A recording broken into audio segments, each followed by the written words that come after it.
And also thank you for your support and love. दूसरी बात ये बोलना चाहूंगा, मुझे पता है आपके बहुत सारे पेपर स्टार्ट हो रहे हैं 15 फेब से, तो आप you are be busy with those paper.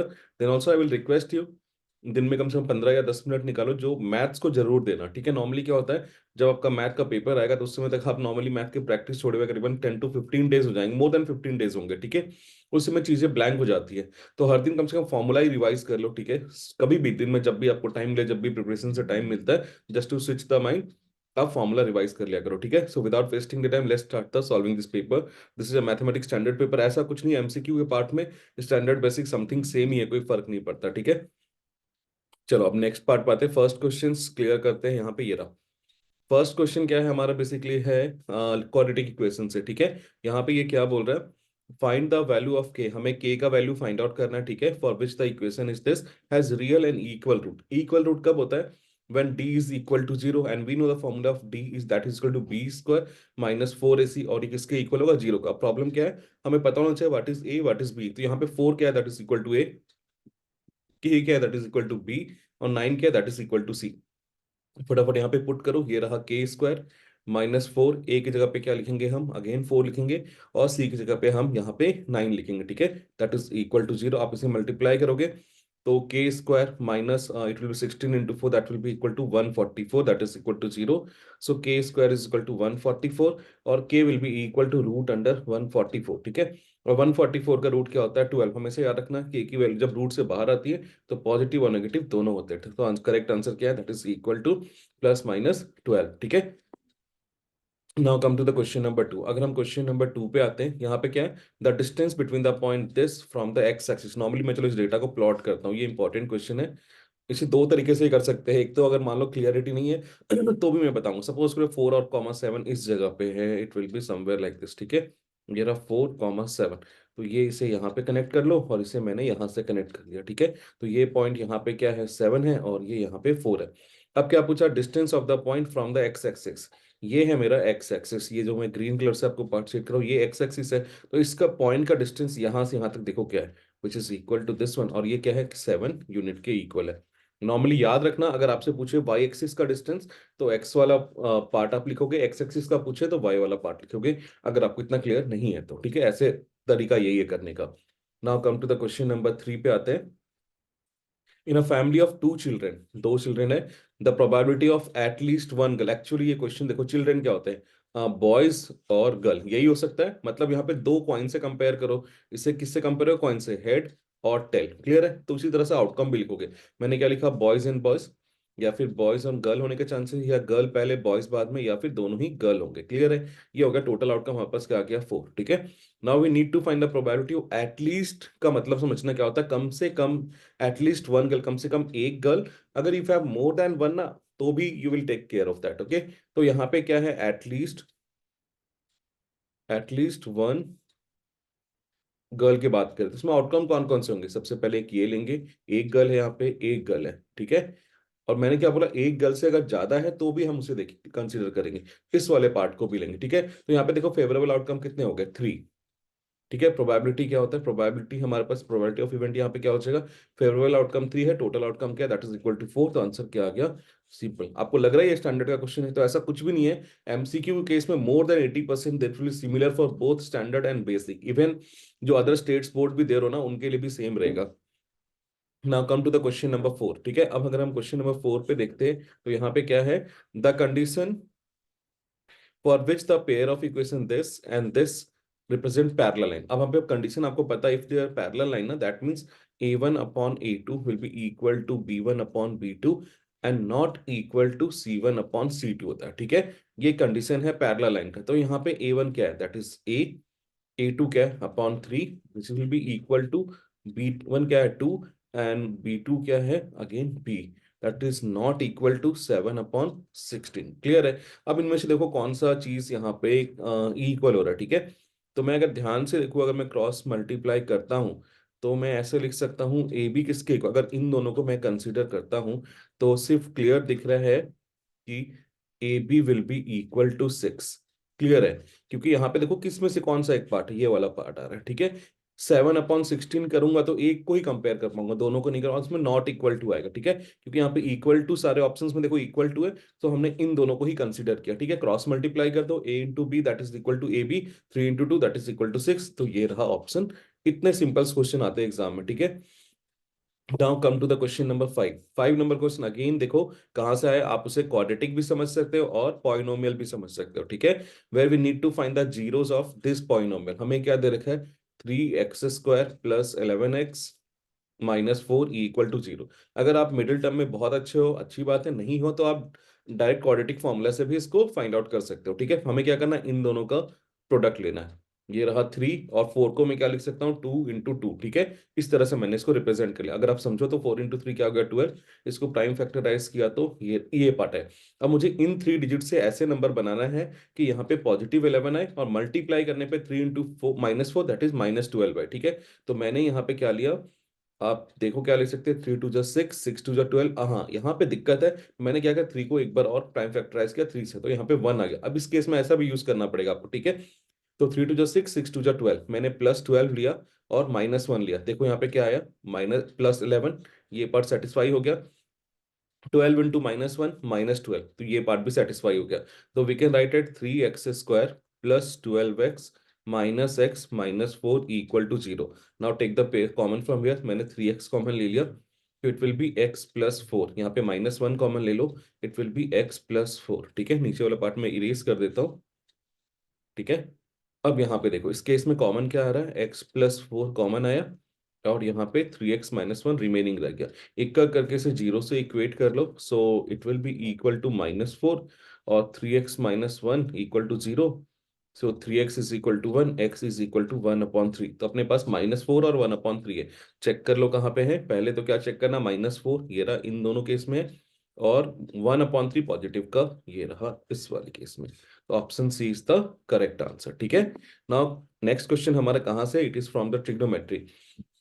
मैं आप सबसे रिक्वेस्ट करूंगा कि ट्रिग्नोमेट्री के जितने भी आइडेंटिटीज, 3 तो प्रॉपर आइडेंटिटीज है, वो याद कर लो। उसके बिना आप ट्रिग्नोमेट्री में अच्छे नंबर स्कोर नहीं कर सकते। और ट्रिग्नोमेट्री बेसिकली फ्रॉम 2 चैप्टर्स मिला के 12 मार्क्स के, तो इंपॉर्टेंट है बेसिकली। मैं सारे क्वेश्चंस ऐसे भी कवर करूंगा, पर यहाँ पे देखो, यहाँ पे जो हम आइडेंटिटी बेसिकली यूज करेंगे वो है sin² theta plus cos² theta is equal to 1। अब इसको अलग अलग तरीके से आप प्रेजेंट कर सकते हो। अगर मैं 1 माइनस sin² थीटा लिखता हूँ तो ये किसके इक्वल होगा, cos² थीटा का। अगर 1 माइनस cos² थीटा लिखता हूँ that will be equal to sin² theta. तो ये सारी चीजें देखो हम यहाँ पे भी यूज करेंगे। और हमें ये भी पता है cot² थीटा क्या होता है, that is equal to sin² theta upon, sorry गलत लिखा मैंने, cot² थीटा क्या होता है, cos² theta upon sin² theta, ये लिखा मैंने, cos² थीटा अपॉन sin²थीटा। -1 माइनस यहाँ पे क्या है, sin²थीटा। क्लियर दिख रहा है आपको, यहाँ पे एलसीएम क्या है, दैट इज इक्वल टू sin²थीटा। अगर डिनोमिनेटर सेम है तो न्यूमरेटर को एज इट इज हम कॉपी करेंगे, cos² थीटा -1। अब यहाँ पे देखो cos² थीटा -1, ठीक है। अब यहाँ पे cos² थीटा -1 आप क्या लिख सकते हो, एनी आइडिया, ठीक है। ध्यान रखना, ठीक है, 1 को इस तरफ लाया है तो साइन को मैं इस तरफ लेके जा रहा हूँ, ठीक है। मैंने यहाँ पे लिखा cos² theta -1 that will be equal to -sin²थीटा, ठीक है। तो मैंने यहाँ पे क्या लिख लिया, -sin²थीटा, नीचे में क्या है ऑलरेडी sin²थीटा, ये कैंसिल आउट हो गया, यहाँ पे क्या आ गया -1। तो एग्जाम में केयरफुल रहोगे इन साइन को लेकर के, क्लियर है। Now come to the next one, that is question number 7। It is from the coordinate geometry. ये कहाँ से है, it is from the coordinate geometry, ठीक है। अब देखो कोऑर्डिनेट ज्योमेट्री में, और ये एनसीईआरटी टेक्स्ट बुक का क्वेश्चन है जहां तक मुझे याद है। एक सर्कल मैंने ड्रॉ किया यहाँ पे, ठीक है। Now it is said that coordinate of A point A हमें फाइंड आउट करना है। ए बी डायमीटर, मतलब ये सेंटर से क्रॉस कर रहा है, ठीक है। मैंने इसे ए लिख लिया और इसे बी लिख लिया, ठीक है। अब ए मुझे फाइंड आउट करना है, तो उसे मैंने नॉर्मल जो हम करते हैं x1 y1 ले रहा हूँ, ठीक है। एंड सेंटर क्या दे रखा है, 3 - -2। तो मैं सेंटर यहाँ पे ले लिया 3 - -2, ठीक है। बी पॉइंट दे रखा है 7 4, ये रहा, मैंने ऐसे लिख लिया। आप भी ऐसे लिख लिया करो। ऑलरेडी x1 y1 है तो इसे ले लो x2 एंड y2, और इसे ले लो x और y। सिंपल सा कंसेप्ट है, सेंटर क्या होता है, मिड पॉइंट होता है। We will use the formula for the mid point, ठीक है। हम क्या यूज करेंगे, मिड पॉइंट फॉर्मूला यूज करेंगे यहाँ पे। हमें फॉर्मूला पता है क्या होता है, x is equal to x1 plus x2/2 and y is equal to y1 plus y2/2, ठीक है। अब समझ में आ गया मैंने क्यों x1 1 y1 x2 y2 लिखा था, इस वजह, ताकि आपको फॉर्मूला में कोई दिक्कत नहीं है। हमें x1 फाइंड आउट करना है ना, तो x की जगह पे पहले मैंने 3 पुट कर दिया, ठीक है। x1 की जगह पे x1 रहने दिया, y x2 की जगह पे क्या पुट किया, 7/2, ठीक है। क्रॉस मल्टीप्लाई करो, 6 will be equal to x1 plus 7, ठीक है। अब यहाँ पे x1 प्लस 7 आ गया, तो 6 - 7 is equal to x1, so -1 is equal to x1। तो -1 क्या आ गया हमारे पास, x1 आ गया, तो मैंने यहाँ पे लिख लिया, ठीक है, -1। Now come to the next one, हमें y सॉल्व करना था, ठीक है। y की वैल्यू क्या दे रखी है, -2। y1 वैल्यू मुझे पता नहीं, y2 पता है, दैट इज इक्वल टू 4/2। इससे मल्टीप्लाई किया तो ये क्या आ गया, -4, अगेन -4, ठीक है, that is equal to y1, -8 is equal to y1। अब ये रहा -8। अब चेक करो ऐसा ऑप्शन है क्या कहीं पे, ये रहा ऑप्शन ए यहाँ पे है जो इसे सेटिस्फाई कर रहा है, ठीक है। तो option A is the correct answer, clear है। चलो अब आते हैं next question, that is of AP. AP भी इंपॉर्टेंट है, इससे आपके केस स्टडी भी बनेंगे, सो इसके लिए प्रिपेयर रहोगे, ठीक है। केस स्टडी मैं भी पोस्ट करूंगा, पर अभी इस टाइम पे जब आपके दूसरे पेपर्स चल रहे हैं ना, तो केस स्टडी वगैरह पे फोकस मत करो। कोशिश क्या करो कि इन जैसे से छोटे छोटे एमसीक्यू सॉल्व करके 10 एमसीक्यू या 20 एमसीक्यू डेली सॉल्व करो, ताकि 20 एमसीक्यू सॉल्व करने का मतलब है हर दिन एक सैम्पल पेपर का सॉल्व करोगे ना, इसका मतलब अपने सारे चैप्टर्स के फॉर्मूला रिवाइज हो गया, ठीक है।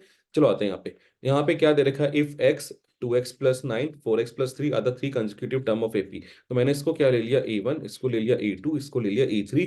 Then we need to find the value of x। हमें पता है d1 क्या है, d1 will be equal to a2 minus a1, and d2 क्या हो जाएगा, a2 minus sorry d2 will be equal to a3 minus a2। और हमें पता है अगर वो AP में है तो common difference remain same throughout the series, that will be equal to d1 will be equal to d2। तो मैं यहाँ पे पुट कर रहा हूँ, यहाँ पे आपके कन्वीनियंट के लिए मैं a2 माइनस a1 लिख देता हूँ, दैट इज साइन के लिए केयरफुल रहोगे, 2x+9 माइनस एक्स है, ठीक है।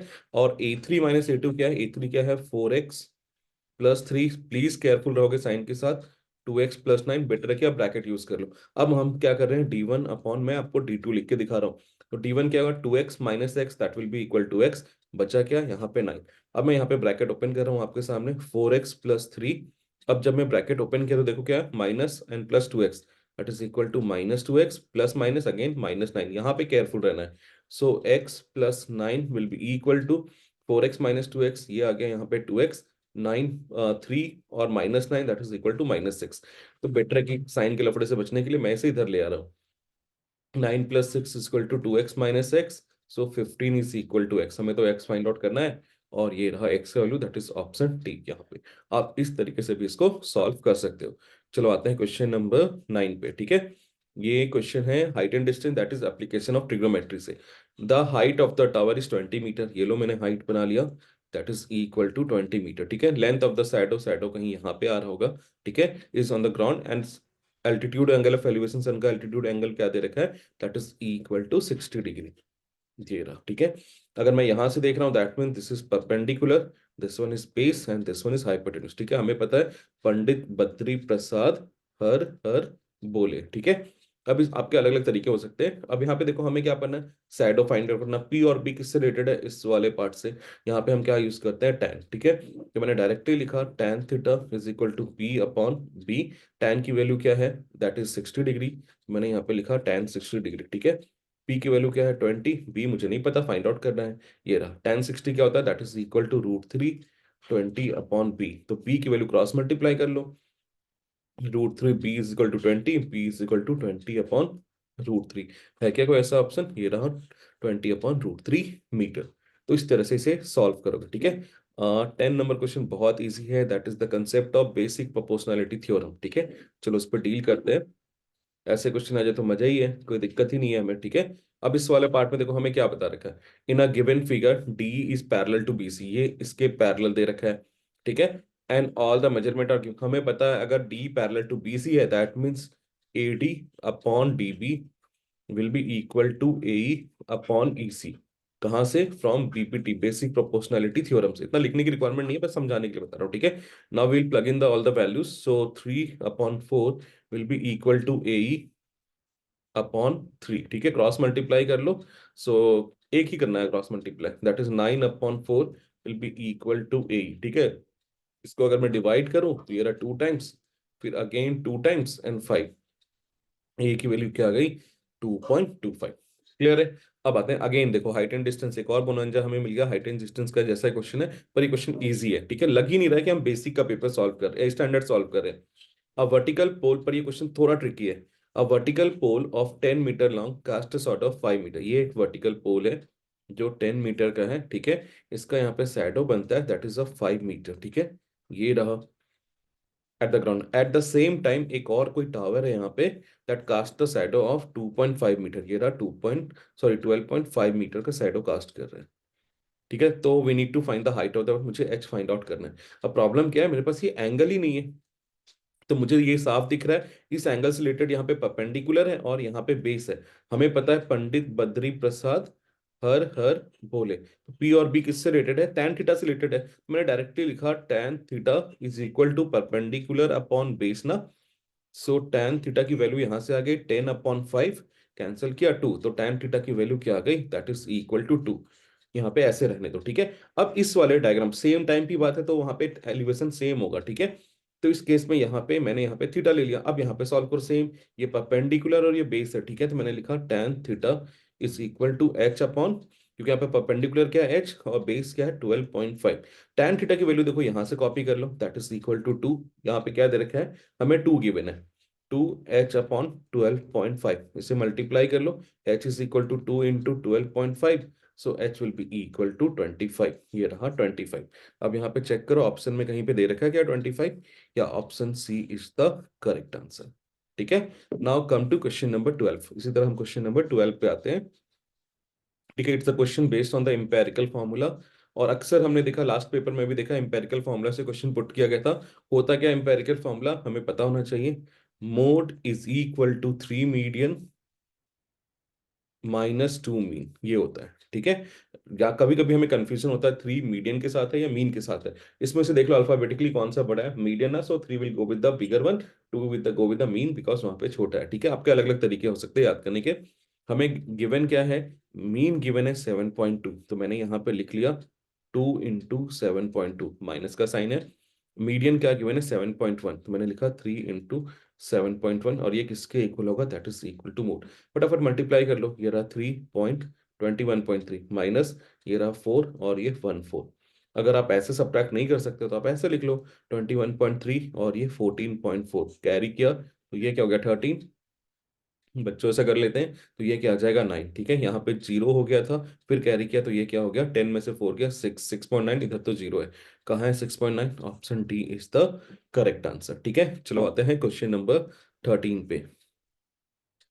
अच्छा, यहाँ पे क्या है, O A C B is a quadrant of a circle with centre O and radius 7 centimetre, ठीक है। पहले फटाफट में एक सर्कल ड्रॉ करता हूं, एक सर्कल ड्रॉ कर लिया।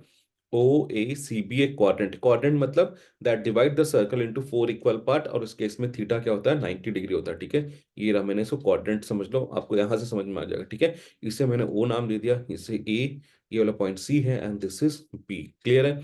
क्वाड्रेंट हमें पता है कितना एंगल होता है, that is equal to 90 degree. Radius क्या दे रखा है हमें 7 सेंटीमीटर, ये भी इधर 7 सेंटीमीटर, ठीक है। Then perimeter of the quadrant, पूरी बाबा, अब हमें क्वाड्रेंट का पेरीमीटर फाइंड आउट करना है। ये ऐसा क्वेश्चन उस वाले में भी था, ठीक है, ये इंपॉर्टेंट है। पेरीमीटर,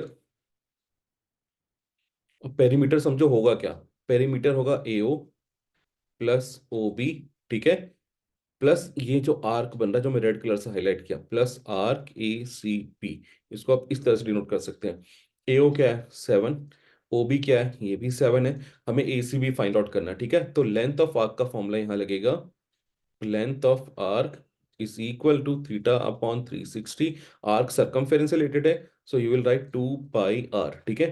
थीटा की वैल्यू मैंने बताया क्वाड्रेंट है तो 90 डिग्री अपॉन 360, और 2 इंटू 22/7 इंटू आर क्या है 7, फटाफट इसे सिंप्लीफाई करते हैं, ठीक है।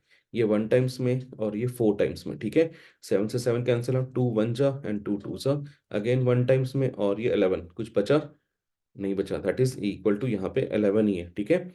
1/4, ठीक है, 2 से 2 गया, ठीक है, 11 7, यहाँ पे 11 बचा, तो मैंने यहाँ पे 11 ऐड कर दिया, that is 14 plus 11 that is equal to 20, and ये आ गया 25, ऐसा ऑप्शन है, ये option C is the correct answer, ठीक है। ऐसे क्वेश्चंस थोड़े से, हर हर क्वेश्चन आप सोचोगे इजी हो तो नहीं हो, ये उतना टफ भी नहीं था, थोड़ा सा कंसेप्ट लग रहा था, ठीक है। Now come to the next one. Next वाला पार्ट पे आते हैं, that is the question based from the circle. अब इस क्वेश्चन में क्या बोला है, in a figure P and P B are the two tangent. हमें पता है tangent run from the external from same external point to the circle are always equal ना, that means P A will be equal to P B. Clear है, ये दो बातें याद रखना। दूसरा हमेशा याद रखना tangent is perpendicular to radius, मतलब इन दोनों के बीच का एंगल क्या होगा, that is equal to 90 degree. Clear है, यहाँ इतने से काम बन जाएगा। तो अब ध्यान से देखो, पी ए और पी बी इक्वल है, दैट मीन्स ये एंगल और ये एंगल भी इक्वल होगा, आइसोसेलेस ट्रायंगल। ठीक है, by using the sum of all angle of a triangle is equal to 180 degree, 50 plus x is equal to 180 degree, twice of x is equal to 180 minus 50, so twice of x will be equal to 130, x will be equal to 130 upon 2, that is equal to 65 degree. Clear है। अब हमने आपको क्या बताया था, हमें find out करना O A B, where is O A B, ये वाला एंगल। ठीक है, तो angle O A B plus ये वाले एंगल को देखो, X will be equal to 90 degree, reason tangent perpendicular to radius. O A B का वैल्यू हमें फाइंड आउट करना है। ठीक है, एक्स की वैल्यू हमने 65 ले लिया, that is equal to 90, so angle O A B is equal to 90 minus 65 and that will be equal to 25 degree. Option A is the correct answer. ठीक है, चलो आते हैं नेक्स्ट वाले क्वेश्चन पे। ठीक है, मैं एक साथ सारे 20 क्वेश्चन सॉल्व कर रहा हूँ, आप इसे डिपेंड करता है आप किस तरीके से आप इसे देखते हो। आप चाहते हो 10-10 के पार्ट में करना, आप एक बार 10 क्वेश्चन करना, फिर अपने स्टडी को कंटिन्यू करना, फिर कम टू द जब आप बोर हो जाओ उससे, फिर 10 क्वेश्चन को हिट कर लेना। ठीक है, now the length of the tangent drawn from the point. ठीक है, मैं एक सर्कल ड्रॉ करता हूँ, ये यहाँ से सेंटर है, यहाँ से एक डिस्टेंस ऐसा लिया और इसे यहाँ पे कनेक्ट किया। ठीक है, आप भी इस तरह से ड्रॉ किया और यहाँ पे 90 डिग्री बना लो, क्योंकि पता है आपको टेंजेंट परपेंडिकुलर टू रेडियस होता है। ठीक है, ये पॉइंट पी है। The length of the tangent, मतलब सपोज कोई और कोई हमें नाम नहीं दे रखा है, जैसे मैंने ए लिख दिया ओ, तो आपको पी ए फाइंड आउट करना है। ठीक है, लेंथ ऑफ द टेंजेंट यही है। ठीक है, length of the tangent whose distance from the center is 25 centimetre. ये P से O तक का डिस्टेंस क्या है, that is equal to 25 centimetre and the radius of the circle is 7, ये रहा 7 सेंटीमीटर दे रखा है। ध्यान से देखना, नॉर्मली देखने में क्या लगता है 90 डिग्री इस जगह पर ये गलत है, यहाँ पे 90 डिग्री नहीं है, 90 यहाँ पे, तो 90 के सामने ये हाइपोटेन्यूज है, आप इसे ले सकते हो परपेंडिकुलर एंड इसे बेस। ओके, हमें क्या फाइंड आउट करना, P A. So P A will be equal to root under PO square minus AO square. Okay, so that will be equal to 25 square minus 7 square. 25 square क्या होता है, 625 minus 49, ऐसे subtract करो, that will equal to 576, और ये किसका square root होता है, root square root of 576, that is equal to 24, और यूनिट क्या है, सेंटीमीटर। ये option B is the correct answer. ये डायरेक्टली क्वेश्चन एनसीईआरटी से लिया हुआ है। अब आ जाओ क्वेश्चन नंबर 16। इजी है पर थोड़ा सा ट्रिकी है। ठीक है, ज्यादा ट्रिकी नहीं है पर थोड़ा सा ट्रिकी है। नॉर्मल, पहले क्वेश्चन में जाने से पहले मैं एक बात समझाना चाहता हूँ। सपोज ये सर्कुलर व्हील है, तो एक राउंड में कितना डिस्टेंस ट्रैवल करेगा, मैं इस व्हील को यहाँ से कट करता हूँ और यहाँ पे इस तरफ वाला को पॉइंट ए, इधर बी लेता हूँ, तो इसे इस तरह से स्प्रेड करूंगा ए एंड बी। ठीक है, ये डिस्टेंस ये 1 रेवोल्यूशन में कवर करता है। ये डिस्टेंस होता क्या है, इसका सरकमफेरेंस इक्वल होता है, that is equal to 2 pi r. Clear है, यहाँ पे कितने रिवोल्यूशन ले रहा है ये, 5000 रिवोल्यूशन, तो मैंने लिखा 5000 इंटू 2 पाई आर। कितना किलोमीटर ट्रेवल कर रहा है, 11 किलोमीटर। ठीक है, प्रॉब्लम क्या है, आंसर यहाँ पे सारे देखो किसमें दे रखा है, सेंटीमीटर में। मैंने पहले किलोमीटर को मीटर में कन्वर्ट किया, ये रहा। ठीक है, सबको याद नहीं होता डायरेक्ट किलोमीटर से सेंटीमीटर कितना में होता है, पर स्टेप बाय स्टेप तो जा सकते हो ना। ये रहा, 11 किलोमीटर को 1000 से मल्टीप्लाई किया तो मीटर में कन्वर्ट हो गया, फिर इसको मैंने 100 से मल्टीप्लाई कर दिया तो ये सेंटीमीटर में कन्वर्ट हो गया। ठीक है, अब इसे आप सॉल्व कर सकते हो। ठीक है, आप अगर ध्यान से देखोगे तो मैं यहाँ से ये 3 जीरो और ये 3 जीरो कैंसिल आउट कर दिया। ठीक है, अब बचा क्या, इसे एक बार लिख लेते हैं यहाँ पे, 5 इंटू 2, पाई को क्या लिख सकता हूँ, 22/7 इंटू आर। ठीक है, दैट इज इक्वल टू 11/100 है यहाँ पे। ठीक है, अब सारे आर को अलोन कर लो, that will be equal to 11/100। जो भी इस तरफ है उसे 7 तो ऊपर चला जाएगा, मैंने यहाँ ले लिया। ठीक है, अपॉन में क्या आ जाएगा, 5 इंटू 2 इंटू 22। अब इसे मैं कैंसिल आउट करता हूँ। ठीक है, 11 1 जा, 11 2 जा। ठीक है, 5 से अगर मैं करता हूँ दैट इज इक्वल टू 20, 2 से करता हूँ तो again it is equal to 10, और फिर ये 1 टाइम्स में, और ये 7 इंटू 5 क्या आ गया, that is equal to 35 centimetre. तो हमारे पास रेडियस क्या आ गया, that is equal to 35 centimetre. ठीक है, इस तरह के क्वेश्चंस भी आपको मिल सकते हैं। Now come and solve question number 17। यार अगेन प्रोबेबिलिटी का इजी सा क्वेश्चन आ गया। ठीक है, अब इस क्वेश्चन में हमें क्या बता रखा है, Lalit tosses two different coin, देखो same concept, boys and girl, और यहाँ पे दो कॉइन को टॉस कर रहे हैं। पहले आउटकम लिख लिया करो, ये रहा head and head, head and tail, tail और head and tail and tail. Total outcome क्या हो गया, that is equal to 4। Probability that she get at most one head, देखो दोनों कंसेप्ट यहाँ पे चेक कर लिया, ठीक है। एटमोस्ट वन हेड, इसका मतलब क्या होता है, अगर मैं एटमोस्ट वन हेड की बात करता हूं दैट मीन्स कम से कम एक हेड नहीं है तो भी चलेगा, ठीक है। क्लियर, देखो कम से कम एक हेड तो पहले उठा लो, ये रहा कौन कौन सा, एच और टी और एच, ठीक है। नहीं है, कहाँ पे हेड नहीं है, ये देखो यहाँ पे नहीं है, ठीक है। टी और टी भी अपन लेंगे, तो इस प्रोबेबिलिटी का, इस इवेंट की प्रोबेबिलिटी क्या हो जाएगी, फेवरेबल आउटकम क्या है, दैट इज 3, टोटल आउटकम क्या है 4, 3/4 इज द करेक्ट आंसर। ऐसे सिंपल सिंपल क्वेश्चन हमें मिल रहे हैं, ठीक है। आ जाओ क्वेश्चन नंबर 18 पे। ये क्वेश्चन भी देखो दोबारा प्रोबेबिलिटी से हमें क्वेश्चन मिल गया। अब इस क्वेश्चन में देखो क्या बोला, a number is chosen from 1 to 3 which is denoted as x and the number is chosen from 149 which is denoted as y। हमें प्रोबेबिलिटी फाइंड, पहले तो मैं इसका आउटकम, हमें प्रोबेबिलिटी फाइंड करना एक्स वाई, जो दोनों का प्रोडक्ट है वो लेस देन 9 होना चाहिए, ठीक है। अब देखो इसका पहले तो हमें फाइंड आउट करते हैं इसका ये सैंपल स्पेस, ठीक है। 1 को 1 के साथ पहले मल्टीप्लाई किया, दैट इज इक्वल टू 1, फिर 1 को 4 के साथ दैट इज 4, एंड 1 को 9 के साथ, ये रहा 9 आ गया। इसी तरह मैं 2 को फिर 1 के साथ, 4 के साथ और 3 के साथ, ये आ जाएगा 2, 8 और 18। इसी तरह अब मैं 3 के साथ करूंगा, 3 को 1 के साथ, 3 को 4 के साथ और 3 को 9 के साथ। 3 1 जा 3, 3 4 जा 12 और 3 9 जा 27। काउंट करो टोटल आउटकम कितने हो गए, 3 + 3 + 3 that is equal to 9 outcome हो गए। क्लियर है। अब देखो हमें क्या चेक करना, we have to look for the x y less than 9। Less than 9 में देखो कौन सा, एक, this is second one, third one, fourth one और फिफ्थ वन, ठीक है। तो हमारे पास प्रोबेबिलिटी ऑफ इवेंट क्या हो गया, दैट इज फेवरेबल क्या है 5/9, ये रहा आंसर आ गया 5/9, ठीक है। नाउ असर्शन और रीजन पार्ट पे आ रहे हैं। यहाँ पे हमें असर्शन क्या दे रखा है, two players Sania and Ansman plays a tennis match. The probability of Sania winning the match is this much and that of Ansman winning the match is 0.21, ठीक है। हमें नॉर्मली कंसेप्ट पता है प्रोबेबिलिटी का, प्रोबेबिलिटी ऑफ ई नॉट, ठीक है। कहीं कहीं पे ई के ऊपर ऐसे बार भी लिखा रहता है, दैट इज इक्वल टू 1 होता है। यहाँ पे दो ही इवेंट है, इन दोनों का टोटल 1 होगा। आप यहाँ पे चेक कर लो क्योंकि अगर सानिया जीतती है, सानिया का जीतती है तो वो जो असनम है वो हारेंगे, ठीक है। तो जो गैप है वही उसका जीतने की प्रोबेबिलिटी है, तो इन दोनों का टोटल क्या होना चाहिए 1। चेक कर लेते हैं ना, 0.79 प्लस 0.21 ऐड करो, 10 and 1 0, 3 अगन 10 और ये 1 आ गया, दैट मीन्स ये सेटिस्फाई कर रहा है, तो ये सही है। Sum of the probability of two complementary event is 1, ये भी सही है। और वो उसको एक्सप्लेन भी करा, सेम चीज को यहाँ पे एक्सप्लेन किया हुआ है, दैट्स व्हाई इस केस में ऑप्शन क्या हो जाएगा, that is a, assertion and reason is true and assertion is also the correct explanation of reason is also the correct explanation of assertion part, ठीक है। now come to the question number 20, जो आज का हमारा last question है। अब ये question में देखो थोड़ा सा कंट्राडिक्शन, आप डिसाइड करने में आपको दिक्कत आती है कि दोनों अगर करेक्ट है तो फिर ए ऑप्शन होगा या बी ऑप्शन होगा। अब मैं क्लियर बताऊंगा कैसे हम उसे डिसाइड करते हैं। अब fair dice is thrown once, ठीक है, डाइस थ्रो करते हैं तो उसमें नॉर्मली हमें क्या मिलता है आउटकम, 1 2 3 4 5 एंड 6, ठीक है। And the probability of getting a prime number, हमें पता है प्राइम नंबर कौन से नंबर होते हैं, जिनके सिर्फ दो फैक्टर होते हैं, ठीक है। कौन कौन से, 1 एंड इटसेल्फ। तो इसमें चेक करो प्राइम नंबर क्या है, 2 3 and 5, 2 is the smallest even prime number भी, ठीक है। अब इसकी अगर प्रोबेबिलिटी ऑफ प्राइम में फाइंड आउट करूं, दैट विल बी फेवरेबल कितने हैं 3, टोटल कितने हैं यहाँ पे 6, दैट इज इक्वल टू 1/2। तो असर्शन पार्ट तो यहाँ पे सही है। A natural number is a prime number if it has only two factor। पर ध्यान से देखना, ये भी सही है, रीजन भी सही है, पर ध्यान से देखो जो नीचे जो बोल रखा है, नीचे क्या है, there is a definition of prime number, वो प्रोबेबिलिटी को एक्सप्लेन नहीं कर रहा है, ठीक है।